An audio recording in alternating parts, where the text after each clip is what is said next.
कल सोचो तुम अपने दोस्त के साथ ट्रिप पे निकल गए बिना डिसाइड किए कि जाना कहाँ है, पैसा कितना लगेगा, रूट क्या होगा, मतलब एकदम रैंडम। रिजल्ट ट्रिप शुरू होने से पहले ही ख़त्म। अब यही अगर एक प्रॉपर प्लान बनाते, बजट सेट करते, डेट्स फिक्स करते, रूट डिसाइड होता तो ट्रिप प्लान हो सकती थी अच्छे तरीके से। एग्जैक्टली यही कॉन्सेप्ट बिजनेस स्टडीज़ के चैप्टर नंबर 4 प्लानिंग में है। आज हम समझेंगे कि प्लानिंग क्यों मैनेजमेंट का सबसे बड़ा सीक्रेट वेपन है।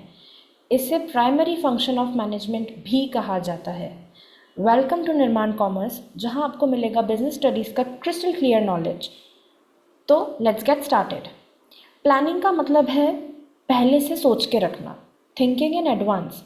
बट क्या हमें करना क्या है, कब करना है, कैसे करना है, कौन किस काम को करेगा, ये सारी चीज़ें डिसाइड करना ही प्लानिंग होती है। सिंपली अगर कहूँ तो प्लानिंग मतलब ऑब्जेक्टिव सेट करना और राइट एक्शन चूज़ करना। अब मैं बात करती हूँ प्लानिंग के कुछ फीचर्स की। तो प्लानिंग के फीचर्स में सबसे पहले आता है हमारे पास में गोल ओरिएंटेड। हर एक प्लान का एक फाइनल टारगेट होता है और ये मैनेजमेंट की सबसे पहली स्टेप होती है। ऑर्गेनाइजिंग, स्टाफिंग, कंट्रोलिंग, डायरेक्टिंग, सब चीज़ों से पहले प्लानिंग आता है। देन परवेजिव इसलिए है क्योंकि top level, middle level, lower level, हर एक लेवल पर प्लानिंग की ज़रूरत पड़ती है। और ऐसा नहीं है कि आपने एक बार प्लान बना लिया तो हो गया, आपको हमेशा अपडेट करते रहना पड़ेगा। That is continuous. और फ्यूचर को देख कर तैयारी करते हैं, इसीलिए ये सारी की सारी प्लानिंग फ्यूचरिस्टिक होती है। और मेन मोटिव तो यही होता है कि डिसीजन मेकिंग, आपको इतने सारे ऑप्शंस में से कौन सा ऑप्शन बेस्ट है आपके काम के लिए, उसे डिसाइड करना, चूज़ करना। अब प्लानिंग के 5 बड़े बेनिफिट्स होते हैं। एक, डायरेक्शन मिलती है कि गोल्स की तरफ काम कैसे करना है। सबको एक ही गोल्स की तरफ काम करना है ना, तो डायरेक्शन मिलती है कि करना क्या है। रिस्क कम होता है, अनसर्टेनिटीज शॉक नहीं देती। उसके अलावा कुछ डुप्लीकेट काम नहीं होता, यानी ओवरलैपिंग या वेस्टफुल एक्टिविटीज़ नहीं होती, कोई काम डबल नहीं होता, रिपीटेडली नहीं होता। फ्यूचर के लिए नया सोचना पड़ता है, दैट इज़ इनोवेटिव आइडियाज़ को प्रमोट करता है। और इजीली कंट्रोल भी किया जाता है क्योंकि कंपेयर करने का एक बेस मिल जाता है, एक स्टैंडर्ड मिल जाता है। इस पॉइंट को थोड़ा सा याद रखना क्योंकि आगे आने वाले चैप्टर नंबर 8 में ये कंट्रोलिंग और प्लानिंग में कुछ कनेक्शन आपको देखने को मिल सकता है। Then comes limitation. प्लानिंग की कुछ लिमिटेशंस भी होती है, जैसे कि प्लानिंग रिजिड होता है। आपने एक बार प्लान बना लिया तो आप उसे बार बार चेंज नहीं कर सकते। डायनामिक एनवायरनमेंट में प्लान फेल भी हो सकता है अगर चेंजेस के साथ में आपने अडाप्ट नहीं किया तो। जैसा हमने पिछले चैप्टर में देखा था, एक्सटर्नल लिमिटेशंस होती है, तो उसमें प्लानिंग काम करे नहीं करे इसकी कोई गारंटी नहीं है। इसमें क्रिएटिविटी, लोअर लेवल के जो लोग होते हैं उनमें क्रिएटिविटी काफ़ी ज़्यादा कम हो जाती है क्योंकि प्लानिंग टॉप लेवल मैनेजमेंट का ही काम होता है। उसके बाद में प्लानिंग में टाइम और कॉस्ट दोनों बहुत ज़्यादा लगता है। टाइम कंज्यूमिंग भी होता है और पैसा भी बहुत लगता है। लेकिन क्या इससे सक्सेस की गारंटी मिलती है? नहीं। हम सिर्फ एक रोड मैप तैयार कर रहे हैं। एंड में क्या रिजल्ट आने वाला है ये हमें भी नहीं पता। हम सक्सेसफुल होंगे या फेलियर ये हम भी नहीं जानते। तो ये है प्लानिंग। लेकिन क्या सिर्फ इतना काफ़ी है?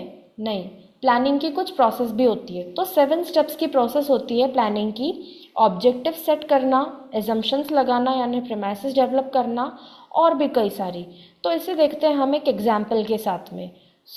एक एग्जाम्पल यहाँ पर मैंने 2 एग्जाम्पल्स दिए हैं। आपको जो भी एग्जाम्पल सूटेबल लगे आप चाहें तो इसका स्क्रीनशॉट ले सकते हैं। मैं एग्जाम्पल ले रही हूँ यहाँ पर एक इको फ्रेंडली बैग्स का।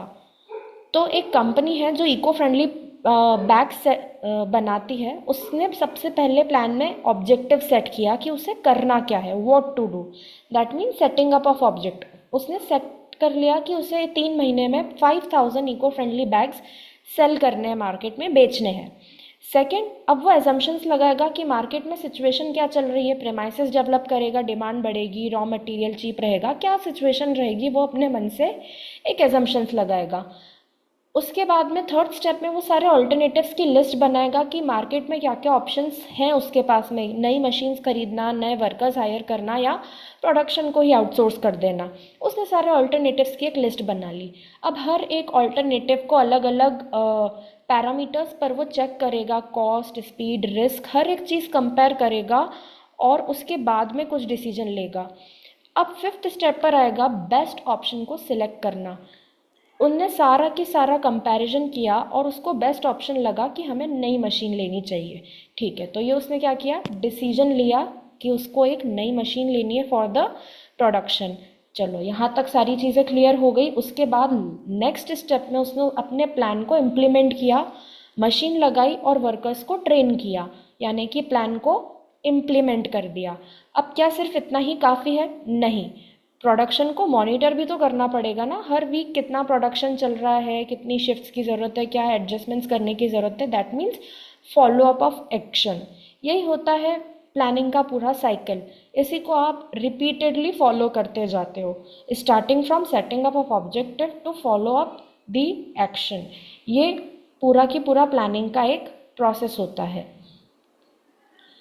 इसके आगे हम बात करते हैं प्लान्स। प्लान्स के भी कई टाइप्स होते हैं, प्लान्स भी अलग अलग होते हैं। तीन तरीके के होते हैं बेसिकली। एक होता है सिंगल यूज़ प्लान, एक स्टैंडिंग प्लान और एक होता है जो ना तो सिंगल यूज़ होता है ना स्टैंडिंग होता है। एग्जाम्पल के लिए बजट। बजट और प्रोग्राम्स हमारे सिंगल यूज़ प्लान्स होते हैं जिन्हें हमने एक बार बना लिया तो उसे दोबारा हम दोबारा रिपीट नहीं कर सकते। एक प्रोजेक्ट के लिए एक ही बार बजट बनेगा ना भाई। 5000 बैग्स बनाने हैं तो उसके लिए जितना बजट है वही उसमें ही यूज़ हो जाएगा। उसके बजट को आप किसी दूसरे प्रोजेक्ट में नहीं यूज़ कर सकते हो।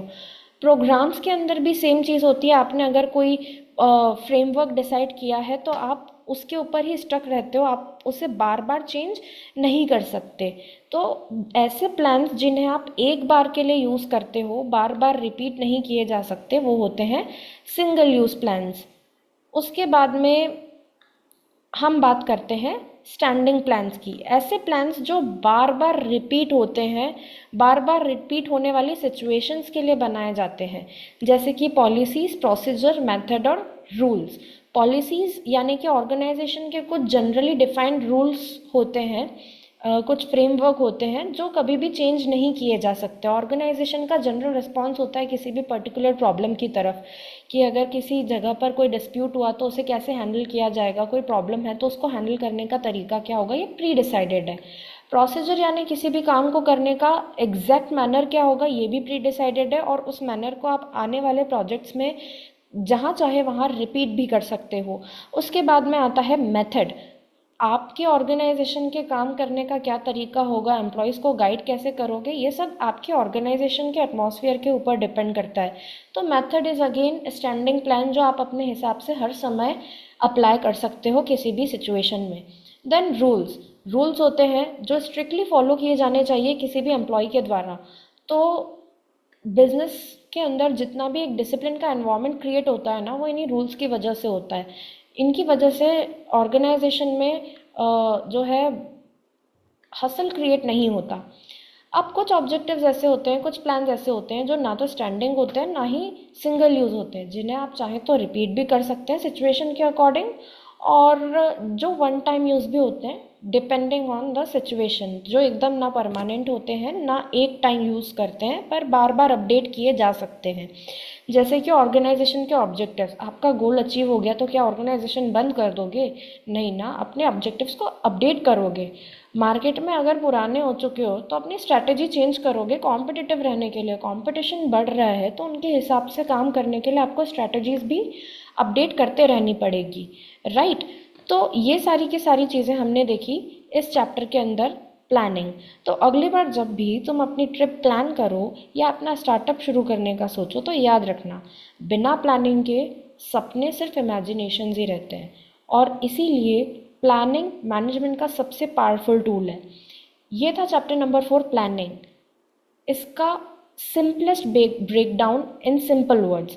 अगर ये वीडियो आपको पसंद आया हो तो चैनल को सब्सक्राइब करें और जुड़ जाएं निर्माण कॉमर्स के साथ। Thank you so much.